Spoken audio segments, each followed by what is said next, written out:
Sir ఇప్పుడు ఈ BS course 4 years కదా సార్, అంటే ఇయర్ వైజ్ ఉంటుందా, సెమ్ వైజ్ ఉంటుందా, ఎగ్జామ్స్ ఎక్కడ కండక్ట్ చేస్తారు? అండ్ ఇప్పుడు ఈ టాలెంట్ స్ప్రింట్లో వాళ్ళు 2 years వర్క్ చేస్తున్నారు కదా, అప్పుడు కూడా ఎగ్జామ్స్ ఉంటాయా? అంటిల్ లైక్ అదర్ కోర్స్ లాగా ఈ కోర్సు కూడా అదే ఇంటర్నల్ ఎగ్జామినేషన్స్, అదే ఎక్స్టర్నల్ ఎగ్జామినేషన్స్, అదే సెమిస్టర్ మోడల్లోనే ఉంటుంది. ఓకే. కాకపోతే టీచింగ్ అనేటువంటిది ఇండస్ట్రీ వాళ్ళ చేత టీచింగ్ చేయబడతారు. ఓకే. 3rd year లో 100% they are going to be there in Gachibowli in Accenture premises. Okay. And they are going to train in that particular premises. Okay. 4వ సంవత్సరం ఏమవుతుంది అంటే మినిమం 3 నెలల పాటు నుంచి 12 నెలల పాటు వాళ్ళు అప్రెంటిస్షిప్ లేదా ఇంటర్న్షిప్ చేయవలసి ఉంటుంది.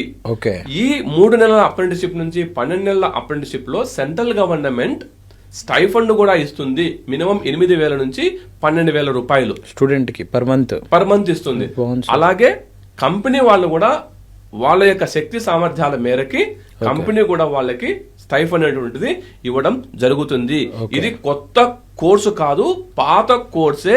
ఇండస్ట్రీకి తగ్గట్టుగా, ఈ జనరేషన్ కి తగ్గట్టుగా, ఈ స్కిల్ కి తగ్గట్టుగా ఏ స్కిల్ కావాలో దానికి అనుసంధానించి మేము రూపొందించినటువంటి కోర్సు ఉస్మానియా యూనివర్సిటీ సహకారంతో.